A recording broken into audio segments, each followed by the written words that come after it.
திரௌபதி திவ்ய ஆடை அணிந்தவள், நாங்கள் அரசர்கள் போல் வாழ்கிறோம்.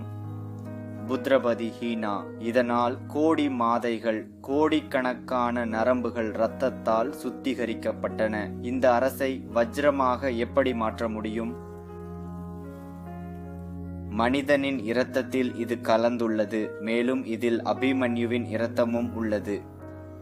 நினைவில் இருந்து வஜ்ரம் போல ஏதோ ஒன்று உடைந்து விழுந்தது. கவுந்தே துர்வா வெளியில் இருந்து ஒலிக்கிறது.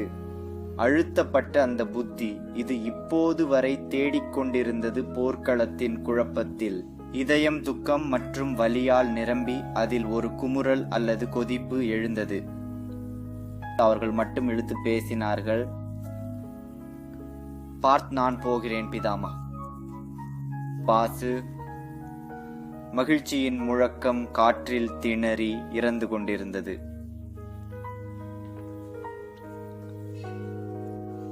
அஜய் பீஷ்மன் மரணத்திடம் கூறினார், யோகத்தால் நான் இன்னும் செல்லவில்லை என்று.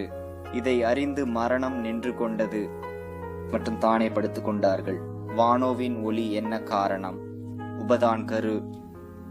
வியாஸ் கூறுகிறார், அவர்கள் காலத்தின் கட்டுப்பாடுகளிலிருந்து விடுபட்டு சிரமமான வாழ்க்கையின் அடையாளமாக இருந்தனர்.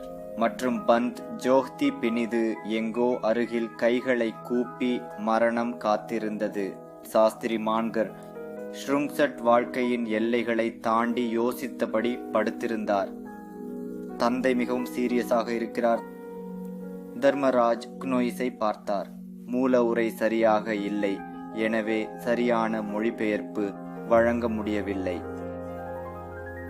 அவர்கள் வணங்குகிறார்கள், தலை வணங்குகிறார்கள், புனிதமான பாதங்களை கண்களின் நீரால் கழுவுகிறார்கள்.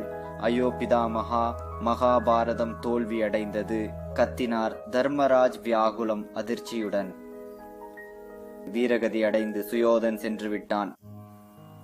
என் முன்னழிவின் பரவலை விட்டுவிட்டான். என் கையில் உடல் உயிரற்ற ஆகாயத்தில் மீண்டும் மீண்டும் வெற்றி இசையை ஒலிக்கச் செய்கிறது.